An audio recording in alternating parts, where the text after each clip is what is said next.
Tunuka fond ishimizni mana shunday burilgan joylarni, video roliklarni kanalimizga joylagan edik. Bir akamiz kommentariy yozibdiki, "Mana shu burchakni men 15 mingta dahshat qilib chiqarib qo'yaman" debdi. To'g'ri, 10 mingta ham chiqarsa bo'laveradi, lekin 10 mingta shashilib chiqarilgan burchak bilan shashilmasdan 10-15 mingta vaqtni ortiqcha sarflab chiqarilgan ishda mana shunday farq bo'ladi.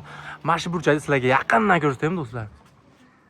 Oldi qo'shib bu yoqdan burilib, bu yoqqa ham ketgan, tepadan tushgan narsani ham burchaklarni shunaqa kegizgan ustagamiz.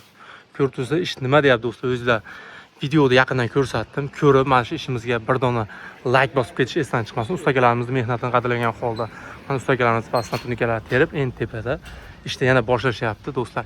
Ishimizni sifatini ko'rib turibsizlar, burchaklar juda ham ideal. Shashilmasdan bir chekana ish juda ham sifatli chiqarilmoqda. Oldida bitta tunikani sizlarga ko'rsatib o'taman, qarab turinglar. O'rtada bitta kaseta, shunday orqadan bitta butun kelgan.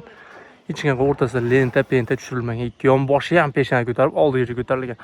Buni bukish uchun tunika sexdagi odam ham shunaqa, tunika fond sexdagi ishlayotgan bolalar ham shunaqa mukammal ishlash kerakki. Mana shunday mana shu tunikani mana shunday sifatli chiqarish uchun tunika fond sexda ishlaydigan bolalar ham mana shunaqa sifatli chiqarish kerak hamda kallali hisob kitobi joyida bo'lishi kerak. Hamda bu yerda qatirayotgan odam ham shashilmasdan shunaqa zo'r qatirsa, ish shunaqa sifatli chiqadi do'stlar.